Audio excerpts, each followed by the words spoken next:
last month we talked about sequence for success, and we talked about getting the education and getting into a job and then starting a family and all of these things in life. And when we first started this program a year ago, we talked about that Harvard happiness study.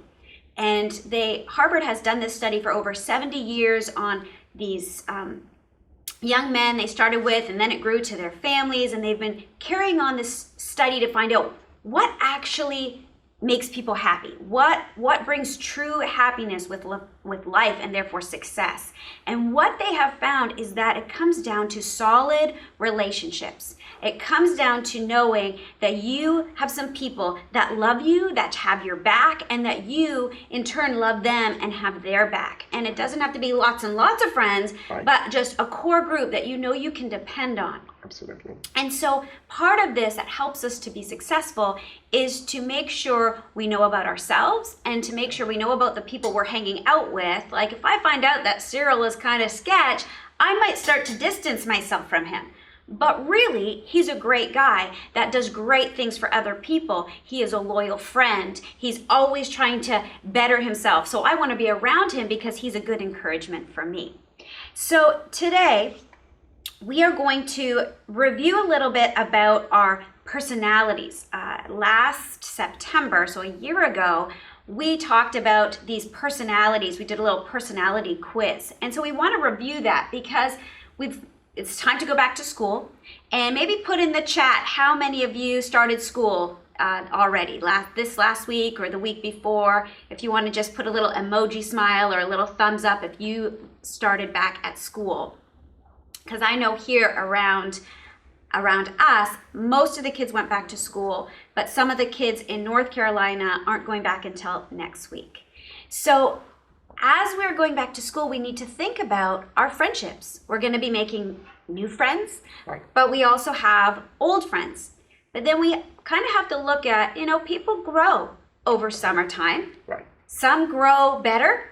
Some maybe grow in the wrong direction in their character.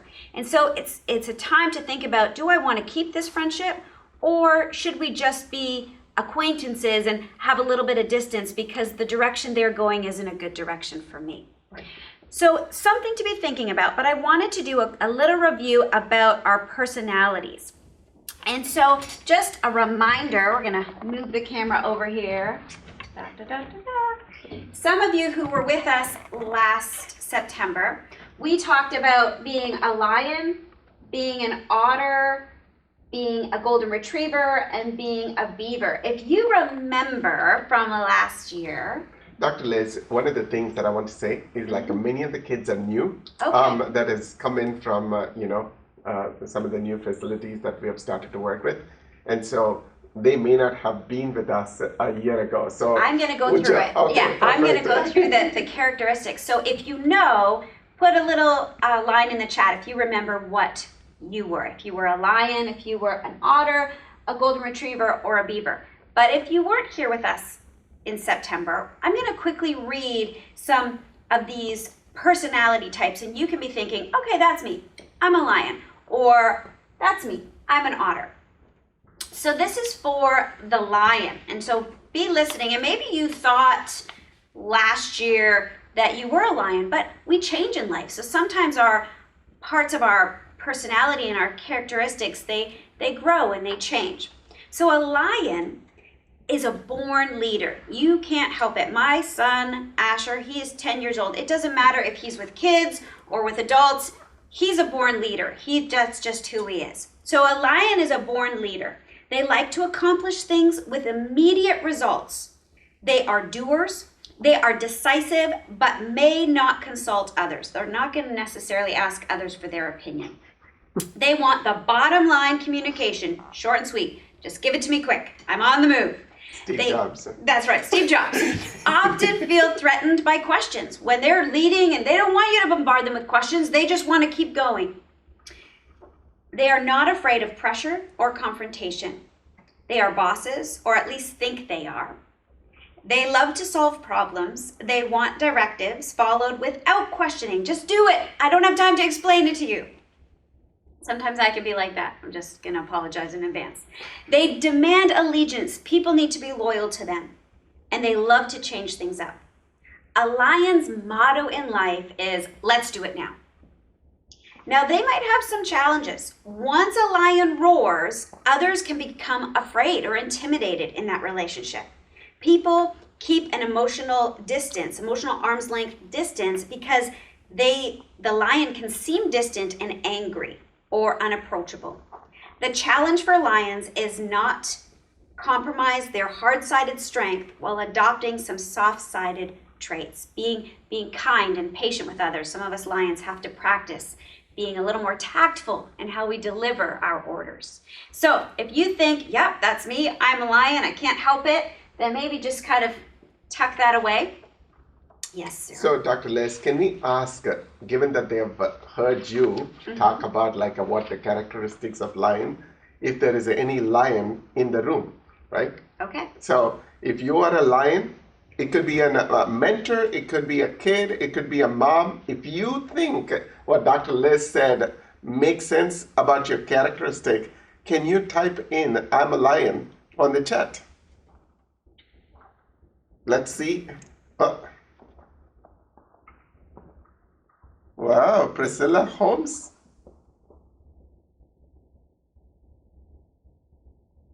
Katina. Oh, Katina. All right. Gail. Okay, Some there's lions, some lions. lionesses in there. Yeah, Jean. Okay, Miss Brenda, got it. Now, we can be a little bit of other things too. And as I Absolutely. read other characteristics, you might, well, I'm like that too. And it's okay to be like a multi-animal. On this side, I'm a lion. On this side, I'm more like an otter, you know. Okay, so let's go on to Otter. He's so cute. I love going to the zoo and watching the otters play. It's just adorable.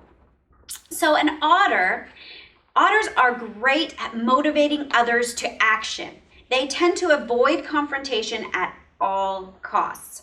They focus on the future. They tend to avoid the fine print. They are tremendous networkers, always talking to everybody, connecting everyone, but they won't know anyone's last name. I can be very guilty of that. They are susceptible to peer pressure. They are excitable. They love to talk. They want to be involved in the decisions. They're optimistic. They enjoy off-the-wall humor. They can have 25 best friends. They have a strong desire to be liked, and they are soft and encouraging with people. The motto that an otter might have for their life is, trust me, it'll work out. No problem, no problem. It'll work out. Some of their challenges might be that otters find it easy to be soft on people. It is also easy for them to be soft on problems. Otters need to learn to say no and provide a hard-side balance to healthy boundaries. So if you think you're an otter, go ahead and put it in the chat.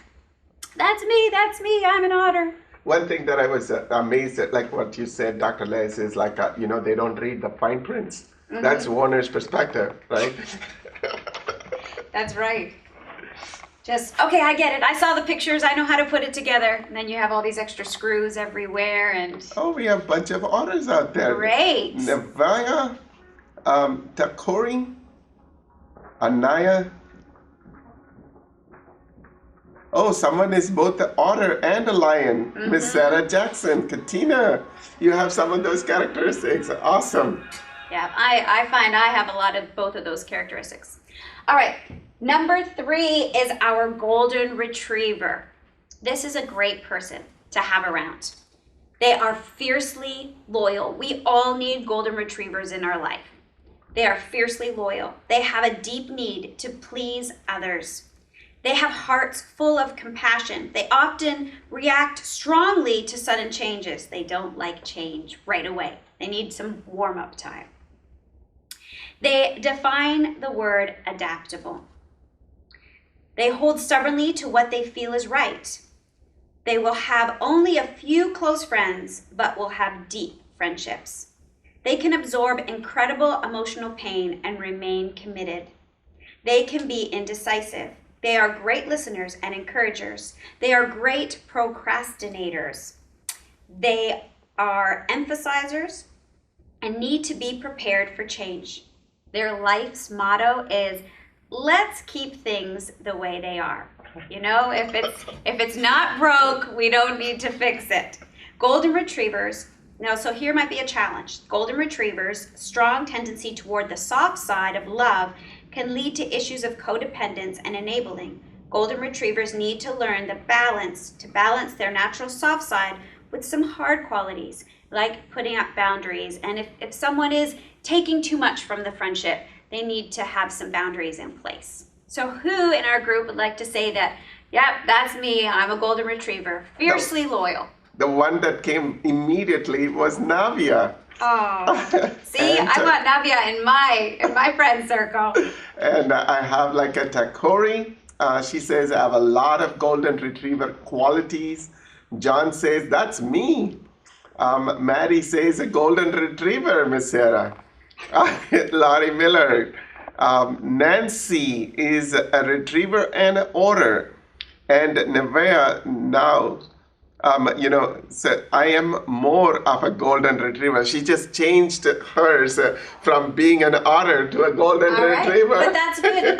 Often we have a soft side and a hard side, and we have like these different parts that make up who we are. Amen. So it's great. Now this comes from a great curriculum called the Real Essentials Curriculum, and I just want to give honor where honor is due. This is an amazing curriculum that I get a lot of what I teach from their curriculum, the Real Essentials. So the last animal that we're going to talk about is the beaver. Now, the beaver is the person you want in your life if you have to organize something. If you need to get on an airplane, you hope that a beaver put it together. You hope that a beaver constructed all the details of how to get that thing up in the air, stay in the air, and land safely. So, beavers keep close watch over emotions. They're very guarded. They actually read the instruction manuals and then alphabetize them. They like to make careful and intentional decisions about things. They're very methodical and well thought out. Beavers like to use their critical thinking skills to solve problems.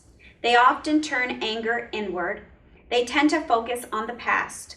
They like maps, charts, and organization. Beavers provide great quality control, if you want them working for NASA. Beavers have deep feelings for those they love. They have high standards and like rules and consistency. Beavers will slow down under pressure because they don't want to miss a step. They don't want to do something wrong. It's better, slow and steady wins the race. Beavers need a non-critical atmosphere to do their best work. Beavers need praise of their character as well as of their accomplishments. Their motto is, let's do it right. Now, a challenge for a beaver is beavers make wonderful employees, friends, and family members. But an out-of-balance beaver tends to relate only on the hard side of love and relationships, which puts them at risk for losing at love. Soft-sided traits need to be incorporated into their relationships.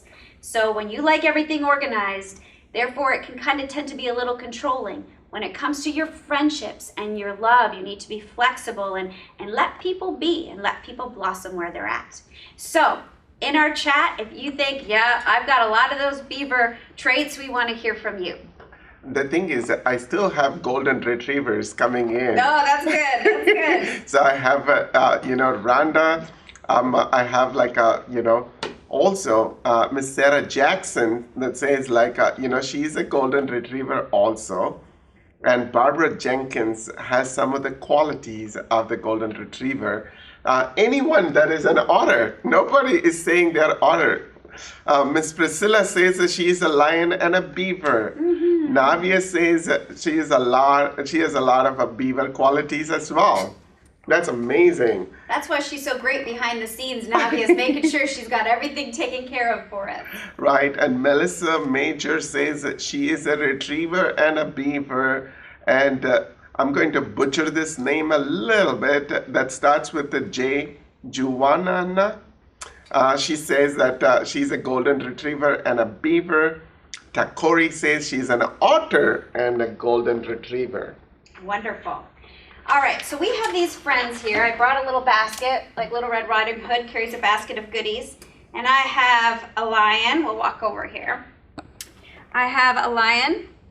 I have, oh, here's my beaver. He's so cute. Do you know, every once in a while we get a beaver in our backyard, and it's just so wonderful because I'm actually from Canada and it makes me feel like I'm home. And we have this cute little otter. They're friends. They play. They don't eat each other. And then we have this golden retriever. So my question actually is for Cyril. Which one do you think you are? I thought I was more initially when you were talking about a lion, when you talked about the, fine print Yep. and so on. But then I'm thinking a lion and an otter. Okay. So, These little friends right here represent Cyril best. yeah. Well, that's great. Well, I want to encourage you right now at the beginning of the school year, as you are making new friends and getting back reacquainted with the friends that you had from last year, to think about your own character and personality, but also to think about the people that you want around you. You want people who are honest and loyal, maybe people who are responsible and trustworthy, people who have like beliefs and morals, because together you're stronger, and they need friends too. But sometimes they have personality or characteristic things that can be a little bit difficult to be around. So to be patient and gracious as you're growing in your friendships with them. Oh, fantastic. So, Dr. Liz, two things that I want to say. I know some of us are beavers, some of us are lion and otter and so on. So, what are some of the things that I could be doing if I'm at the end you talked about otter, and that, they're really, sometimes they can get into a really tough situations with the relationship because they want to go A, B, and C, and D, they want to have everything in order, but they're also like a lion, they're just doing this, right? So if there is a lion and a retriever, what are some of the things that they can be doing? Is there a cheat sheet that you can A cheat sheet. I can think about a cheat sheet. Yeah. But something to always remember is to think about, what is your goal in this relationship? If your goal in this relationship is to keep a relationship, to keep a friendship, and to build it, then our heart always needs to be open and see people try to not see them through our filter of life experiences, but really see them for who they are, and look at, their heart and what was their intention. Although that lion might have growled and said that really harshly, I know their heart is that we had a problem that needed to be solved, and they were just trying to solve the problem. And whether the beaver was going so slow because they wanted to make sure in our class project that everything was perfect so that we would get 100. So instead of getting frustrated, I realized my goal is that we are connected as friends, that we're connected as working on a project together. Right. So to keep my hand open and my heart open to, that's okay, that doesn't matter. But for a golden retriever, to be guarded, that you're not going to let people take advantage of you. Right. You were not created to be someone's doormat. Right. And so you choose, I know they're being a bit of a bully and maybe they're taking advantage, but I'm choosing to help them because I see their heart and that it's for a good cause. Right. And so at the end of the day, we have to decide, we are powerful, and we choose who we want to connect with, who we want to have relationship with, and then we work together in that friendship. Fantastic. Dr. Liz, one of the things is all of these materials, that went live on Facebook, but we also have this on YouTube. So if you are a student or a mentor that wants to get an access to this page, and every page that we put together like this, right? Go to youtube.com/Proverbs2to6_media and click on subscribe. When you subscribe to it, any new videos that we put in there, you will have access to it, right? And you will also, when you look at some of these videos, sometimes we become window shoppers. We look at it and we go, but if you really like something on that video, go ahead and click like and put some comments on there, because we're constantly refining ourselves. If you think, Miss, Liz, that, the way we came from, this was last year, by around this time, we started this journey, right? And if we go back and look at the videos that we did almost a year ago, right? We actually started as a Kids to College. Yes. But we refined ourselves to say we are Kids to Career, right? We change the name. It doesn't matter that name means anything. It has to be useful. Yes. It has to be a content that is valuable, and it's part of the core value chain for every one of us, right?